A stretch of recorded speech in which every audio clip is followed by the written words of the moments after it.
righty, folks. Hey, welcome to the Real Men of Real Estate radio show. This is Patrick Franz, the Note Mentor. I am your host, and you know what we're talking about today, note investing, because that's what I do, guys. You understand, financial intelligence is what I preach, but note investing is what I teach. Now, let me go ahead and for those of you folks listening in today, give a little disclaimer, guys. This here radio show is about opinions and stories from my past and also the past experiences of my guests. And so don't misconstrue any of this as legal investment advice or investment solicitation. Please seek out legal counsel and get the right people telling you what to do and what not to do if you're going to make any investment decision, including mortgage notes. But today I'm really excited, folks. I have my guest on, Dan Zitofsky, and we're going to get into some really fantastic information today on note investing and on how you can become prosperous and have a wonderful life by creating passive cash flow, right? So Dan Zitofsky, thank you so much, man, for joining me. I'm super excited about this show, and I know the audience is just going to get a ton of value from you today. So thanks for coming on. I appreciate you, Patrick. It's great meeting you, and it's great talking to you and seeing what you guys are doing, and just to bring some value and some golden nuggets to the audience.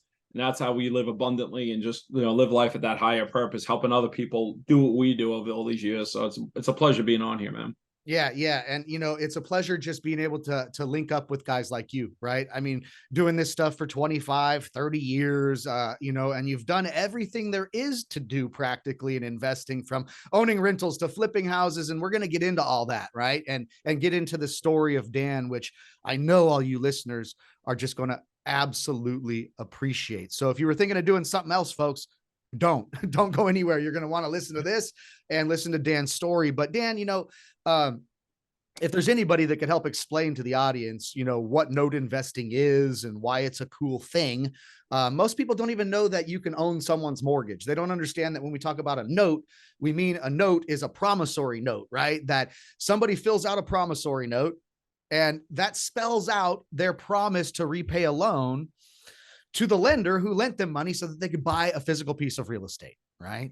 And so, guys, and I'll let you help me explain this, Dan, to these guys, but real simply put, as best as I can put it, guys, is that instead of being a landlord, right, and buying a physical piece of property and then putting a renter in there so that you can collect rent, this is a little different, right? Because as a landlord, we got all the terrible T's, they call them, toilets, the tenants, the trash, and all the garbage you have to deal with as a landlord. So think of it as sort of very similar, but in many ways different.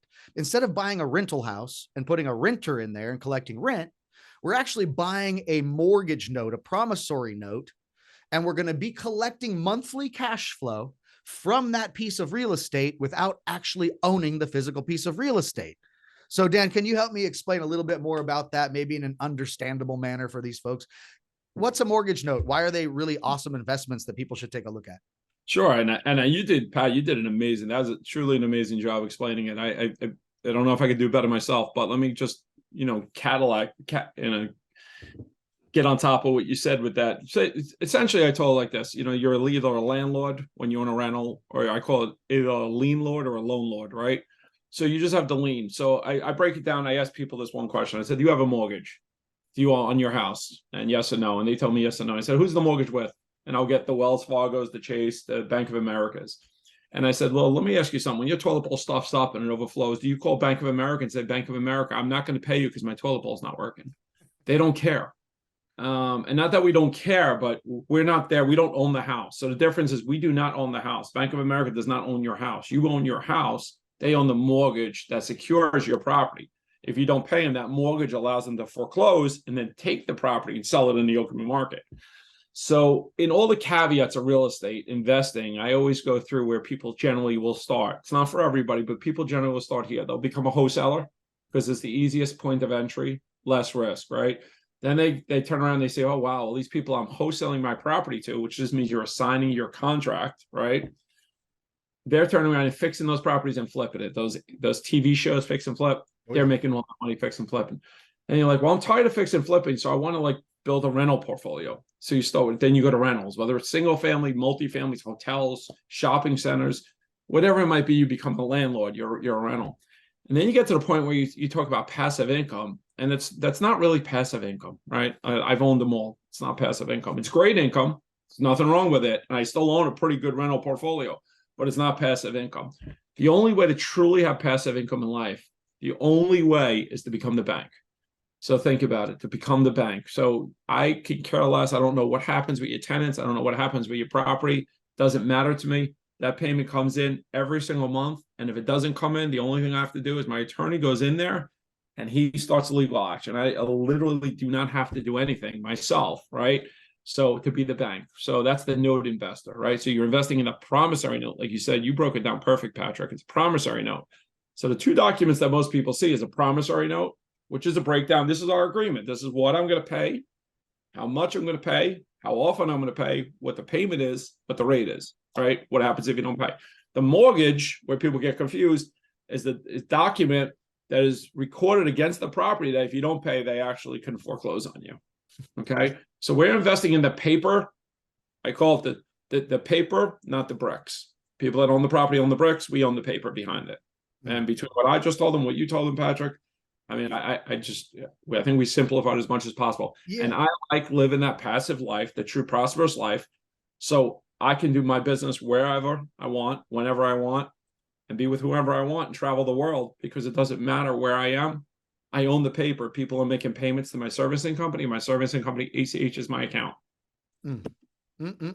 Yes. I mean, it's like, guys, like you said, it's like if you have a mortgage with Wells Fargo and you owe them money, for your house, if your roof leaks, if your water heater breaks, if you need lawn care, put in extra shrub, you're not calling the Wells Fargo banker to say, hey, and they're not calling you either to come out and try to assess the roof, are they? That's just not how the bank works. So yeah, it's so cool. If you can put yourself in the shoes of the bank, which is what in turn we do when we purchase one of these mortgage notes as an investment. They're literally transferring that mortgage debt and that responsibility that the bank owns over to you. Now you become the bank. So think about this, folks. You actually literally become Wells Fargo, so to speak, by way that you have those two documents, the promissory note, which spells out the terms of how the borrowed money is going to be paid back. And then you have the mortgage document. And what I laugh about this with people, Dan, all the time is that people think the bank gives us a mortgage, but it's actually opposite, guys. You give the bank a mortgage. And so what is that mortgage document? It's literally a piece of paper that you voluntarily pledge your house as collateral for the terms of that promissory note, right? So we understand this is that, folks, you have the promissory note. It says that your payment's going to be due on the 15th of every month. It says that if it's late, you got a late fee. It says that after 90 days, you're delinquent. It says all of this stuff, and it spells out how we're supposed to pay our home loan back to the bank. That's the promissory note. The mortgage document is a document you fill out, and then you give a mortgage to the bank because you're signing a document and handing it over to the bank that says they have the legal right to take back their collateral, which is your house, in case you don't pay them based on the terms of that promissory note. So we understand that's how it goes, guys. But it's so cool that, like Dan's saying, you don't ever have to really go to the properties, guys. This can be an investment that's done nationwide. A lot of people who own rental properties, act as landlords, want to have those properties right in their own backyard. So if anything goes wrong, they can drive over and kick the side of the wall, make sure the property's still there. So cool that we can buy mortgages and hold mortgages from all over the country, no matter where you live. In fact, you don't even have to be in this country. As long as you have internet access, this is a business that you can do from your smartphone or from your computer. And boy, is it a lot more passive. You see, people just tend to pay their mortgages, don't they? Yeah, they sure do. They try, at least, but here, I mean, listen, we just said, you just came into another caveat, right? The coolest part about this business is you make the rules, right? And to a certain extent, right? So there's big banks out there that can't change payment terms. You can work with that borrower to work within their budget. Something, God forbid, happens to that borrower. You could pick up the phone and actually bless that borrower and say, you know what, Mr. and Mrs. Borrower, you can't make the payment. Something happens. We just went through this COVID issue. What can you do? How can we help you? Maybe you could put the mortgage payments at the end of the loan. Maybe you could write off, maybe you could do a match. Every payment they make, you could match a payment. Maybe you could lower the interest rate. There's so many things you could do. You actually have the flexibility for truly change their life. Like my mission statement says, give people a second chance at a home while making an income in doing so. There's nothing wrong with that. So just think how powerful that is. Think how powerful that is. You control people's destiny, people's lives, and you could just be such a huge blessing for those people and actually make a lot of money in doing so. And not only make a lot of money, but actually live that passive to prosperous life that we talk about. Yes. And he has a book, Passive to Prosperous. We're going to be getting into that here in a little bit, guys, because it's a great book. I think everybody needs to read. And just his theory of giving back and serving, right? So there's a responsibility level that comes with owning someone's mortgage that he's speaking about, right? And the beautiful thing about being a note investor is that as a personal note investor, we're not a big giant bank with several different layers of people to go through to get the right answers and so forth. And therefore we can have a wonderful piece of responsibility on our shoulders, which means that we can really, really help homeowners, guys, right? You can help keep people in their homes. And how important is that? Whoever wants to lose a house, get foreclosed on and change their lives like that because they got in a bad financial position. And I tell you, when you call Wells Fargo, they don't give a crud, man. They're all about the numbers, baby. And you're going to get the letter and they don't care about your sob stories. But see, people like Dan and I do.